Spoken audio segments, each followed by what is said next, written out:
I made a huge mistake when I did my review of the first episode of The Challenge, Season 40. The episode that I actually talk about is the introduction episode, which is like an hour long. It's before the real episode, and I didn't know there were 2 episodes, so I was able to watch the actual first episode today, and these are my thoughts. If you haven't watched it yet, make sure you watch it. I don't really go into too many spoilers, but the show is kind of a spoiler in itself. But if you love The Challenge, if you've loved watching the show on MTV over the years, make sure you drop me a follow. I'm going to be talking about every episode all season long, answering your questions.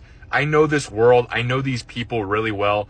It's like, it's weird because these are just random people, but I know them super, super well for really no reason at all. So I'm the perfect person to follow talking about The Challenge. But overall, the first episode, it was kind of slow. Like, the challenge itself wasn't that interesting. The interesting part is that all 4 of these eras are going up against each other to start this thing. And that's kind of a twist that I don't think anybody really saw coming to start off. I think you assumed that you would be ending the challenge that way, going against each other.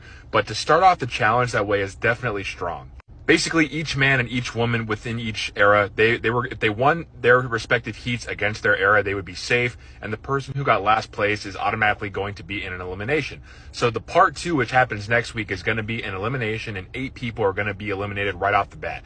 One man and one woman from each of the 4 eras, so 8 total. So as you can see here, CT, Rachel, Bananas, Laurel, Corey, Tori, Horacio, and Michelle all won their heat, and then Mark, Katie, Ryan, Kellyanne, Leroy, Naya, Theo, and Nerys all were last, so they're all going into elimination for sure.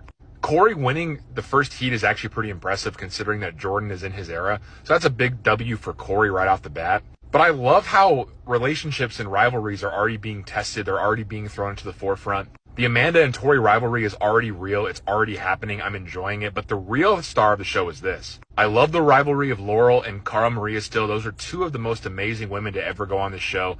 And then, of course, the very end of the episode, you have Theo and you have Pauly going head to head. These 2 guys don't like each other.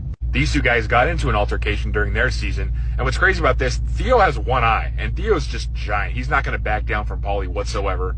At the end of the episode, there is some real beef, some real tension, and these different eras are definitely ready to just rip each other apart. They've competing against each other for years and years, multiple challenges, and having them all on one team is definitely interesting. And then you have Era 1, who's in a completely different part of this game. Like, these people are in their mid to late 40s, early 50s. They've all been friends for 20, 30 years of their life, majority of their life. They've all been friends, and they're having a hard time wanting to throw each other in.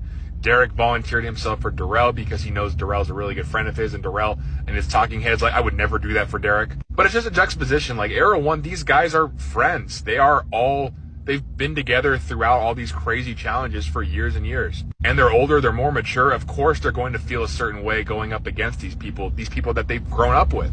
Whereas you have the other eras, especially eras 3 and 4, the newer eras, who still have unrequited beef that hasn't been dealt with, beef that is still lingering. So they're more willing to backstab, to say whatever they need to get through to the next thing. And I think that's going to be the most interesting part of this season, is the juxtaposition on the eras, the ages at which each of these contestants are in their eras. I think it's really fascinating. But let me know what you thought about episode 1, the real episode 1, not the fake one that I already reviewed. And make sure you drop a follow if you love all things The Challenge Season 40, The Challenge in general. You got it here on the Camcast.